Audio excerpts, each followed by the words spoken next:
A anulação da Operação Castelo de Areia é um dos episódios mais obscuros da história recente do judiciário.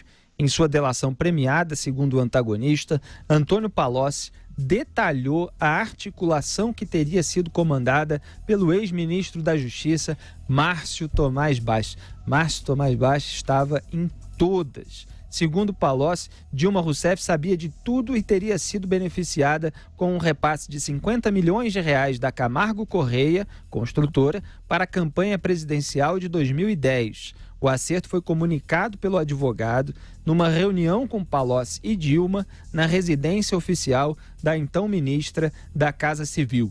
Então, um repasse de 50 milhões de reais da Camargo Correia para a campanha da Dilma de 2010. Foi quando ela foi eleita pela primeira vez. Ela foi reeleita em 2014. Posteriormente, a petista teria telefonado para o Italiano, que era o codinome do Palocci, na planilha de propina da Odebrecht, pedindo para participar de reunião com Luiz Nascimento, sócio da empreiteira, que a gente está falando da Camargo Correia, mas foi dissuadida sob o argumento de que não seria conveniente Dilma tratar diretamente com o executivo.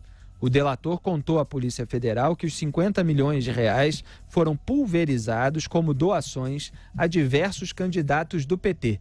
Vocês estão entendendo, né? Que ele está contando todo o esquema da sujeira, como é que a sujeira era disfarçada, Dilma vai negociar com o cara, não, é pior e tal, não vamos expor, assim, a presidenta, como é que eles chamavam e tal. Então, assim, todos os cuidados para não serem pegos fazendo práticas ilícitas, de acordo aqui com os relatos do Palocci. E a Camargo Correia teria pago ainda o delator contou à Polícia Federal que os 50 milhões, eu repito porque é importante, 50 milhões de reais foram pulverizados como doações a diversos candidatos do PT. A Camargo Correia teria pago ainda 5 milhões de reais ao então presidente do STJ, César Asfor Rocha, responsável pela liminar que suspendeu a operação.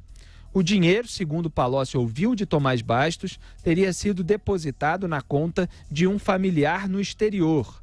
Asfor Rocha sempre negou qualquer recebimento. O ex-ministro Palocci contou ainda que depois da liminar foi feito um esforço político para que o colegiado do tribunal corroborasse a suspensão da Castelo de Areia na votação do mérito do habeas corpus 159, o que de fato ocorreu. O próprio Palocci contou ter recebido do escritório de Tomás Bastos o valor de R$1,5 milhão de reais por sua atuação no caso, que também foi remetido por Edson Fachin ao Ministério Público Federal de São Paulo. Quanta sujeira que não acaba mais. Quer falar primeiro? Ignorada pelos jornais, né? Ignorada aí pela imprensa convencional. A delação do Palocci, que é estrondosa, tem merecido um espaço suspeitíssimo, né? Pelo tamanho. É um absurdo você destacar bobagens e tentar esconder isso aqui, que é uma das que contém essa delação, as mais obscenas revelações aí sobre o PT, como é que era o esquema, tudo detalhado, e agora vai dizer o quê? É apenas um delator irritado e criando histórias, amedrontado pela Lava Jato e criando histórias para escapar da cadeia. Tenha dó, tá tudo detalhado e mostrando que não há virgens no bordel. Tá aqui Márcio Tomás Bastos, aparece a Dilma, aparece meio mundo aí, o antagonista tá dando e os outros fingem que não estão sabendo do que acontece, aí pagam o preço cobrado pelos leitores. Eu vou enfatizar aqui um trecho dessa nota que eu acabei de ler, porque para vocês terem ideia do tamanho da corrupção narrada pelo Palocci, a Camargo Correia, construtora, teria pago ainda 5 milhões de reais ao então presidente do STJ. Presidente do Superior Tribunal de Justiça, recebendo propina, recebendo 5 milhões de reais na conta de um familiar no exterior. Ele vai inventar segundo isso aí? o Palocci, o César Asfor Rocha, foi presidente do STJ, responsável pela liminar que suspendeu a Operação Castelo de Areia. Quer dizer, a operação que investigava toda essa roubalheira. Então estavam comprando juiz para suspender a operação, Zé Maria Trindade. Os poderosos têm ali uma rota certa.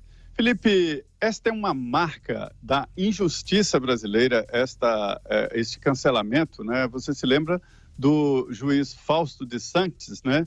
Se fosse agora, por exemplo, com a vigência desta lei aprovada no Congresso, se ela fosse sancionada, por exemplo, o juiz Fausto poderia ser responsabilizado, né, como abuso de poder por ter feito um trabalho bom e levado adiante uma operação chamada Castelo de Areia, que investigou a ação de uma grande construtora, de grandes empresários, e aí o Supremo Tribunal Federal acabou dando a palavra final e cancelando esta grande operação.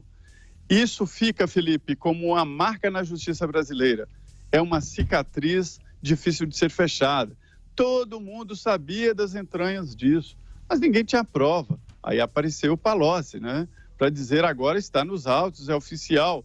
E isso pode acabar mostrando, jogando luz a um passado muito recente, né? De um Supremo Tribunal Federal que enterrou várias operações. É bom dizer que não foi só esse caso, não.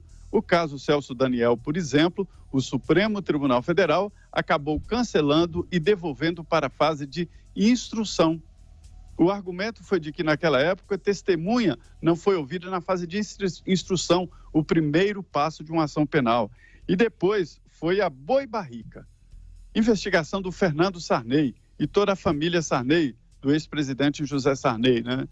Essa operação boi-barrica foi cancelada pelo Supremo Tribunal Federal e foi motivo, inclusive, de censura na imprensa, que não podia publicar nada sobre a família Sarney e, neste caso da operação boi-barrica, também a suspensão. E no caso Satyagraha, que foi também a operação extinta, que chegou a prender o ex-prefeito Celso Pitta, de São Paulo, e o Daniel Dantas, o banqueiro. A operação também foi cancelada, a operação foi considerada nula por um detalhe lá, a apreensão de um HD de computador que tinha os detalhes, e aí o Supremo achou que aquele HD não poderia ir para os autos. Por que eu estou contando toda essa história?